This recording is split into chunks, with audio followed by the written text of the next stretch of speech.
Hi guys, good morning. कैसे हो आप सभी लोग? अभी हम रेडी हो चुके हैं, चलते हैं पोस्ट ऑफिस। और आज का भी कुछ नए टॉपिक पर बात करने वाले हैं जो कि बहुत ज़्यादा ज़रूरी है। और वो टॉपिक ये है, इंडिया पोस्ट जीडीएस में जब आप ईबीपीएम या बीपीएम सेलेक्ट हो जाते हो तो उसका सिलेक्शन प्रोसेस क्या होता है। ठीक है, तो चलो बताते हैं आपको। आज की वीडियो हम बात करने वाले हैं कि जीडीएस में सिलेक्शन कैसे होता है, जीडीएस सिलेक्शन प्रोसेस। ठीक है, तो आज भी हमारे साथ हैं पंचायत सहायक पवन जी। और एक लोग ने कमेंट किया था कि पंचायत सहायक क्या सरकारी है या संविदा पर है, तो बता सकते हो क्या है ये? जी, ये एक तरीके ये एक इस संविदा तरह है, संविदा ही है। संविदा है ना। पर आने वाले हाँ, समय पे ये कहा जा रहा है कि सरकारी में हो हाँ जाएंगे। सरकारी में हो जाएगा। ठीक है, आप समझ गए ना। बस इनको आपने पूछा था, एक भाई ने कमेंट किया था, तो मैंने सोचा चलो आपसे पूछ लिया जाए है कि नहीं पंचायत सहायक के बारे में। बाकी चलिए बात करते हैं इंडिया पोस्ट जीडीएस का। ठीक है, देखो सबसे पहले क्या होता है कि वैकेंसी आती है, हर साल वैकेंसी आती रहती है इंडिया पोस्ट ऑफिस का। उसमें 3 पोस्ट होती हैं। पहले तो बीपीएम होता है, बीपीएम होता है डाक सेवक होता है, यानी BPM branch post master, assistant branch post master यानी एबीपीएम, और डाक सेवक। ठीक है, देखो अब क्या होता है। सबसे पहले आप वैकेंसी आती है तो फॉर्म को अप्लाई करते हो।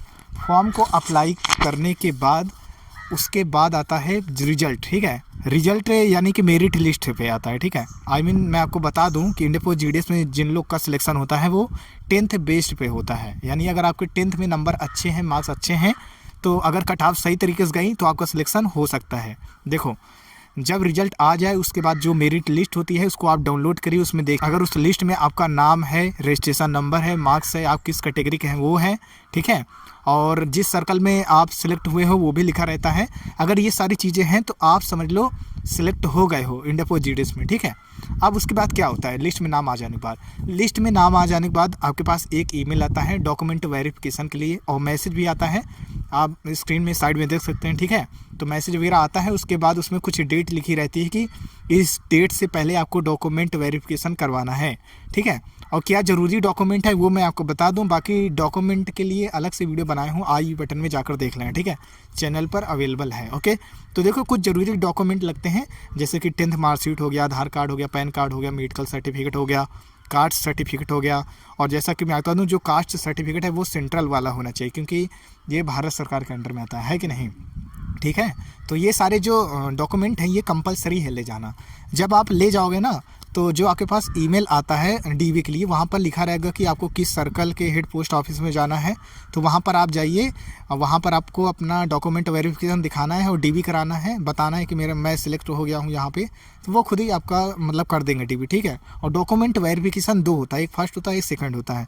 फर्स्ट वाले में जो ओरिजिनल डॉक्यूमेंट होते हैं वो चेक होते हैं, और जो सेकंड होता है उसमें एक्स्ट्रा डॉक्यूमेंट, मान लो आप कोई नहीं लाए हो डॉक्यूमेंट, तो बोला जाता है कि आप जाओ लेकर आओ। क्योंकि पता है यार, कुछ लोग जानते हो ना, मतलब जो नए नए लोग फॉर्म डालते हैं उन्हें तो पता नहीं होता। हाँ, इतना पता नहीं रहता कि कौन सा ज़रूरी डॉक्यूमेंट लगेगा कौन सा नहीं, इसीलिए 2 होता है। तो खुद ही बोलते हैं हेड ऑफिस वाले यानी डिवीज़न ऑफिस वाले खुद ही बोलते हैं कि आप ये डॉक्यूमेंट बनवा के लाइए, देन आपका हम ज्वाइनिंग कर देंगे। ठीक है, उसके बाद जब आपका ना सक्सेसफुल हो जाता है डॉक्यूमेंट वेरिफिकेशन, उसके बाद ट्रेनिंग लेटर जाता है आपके घर पे।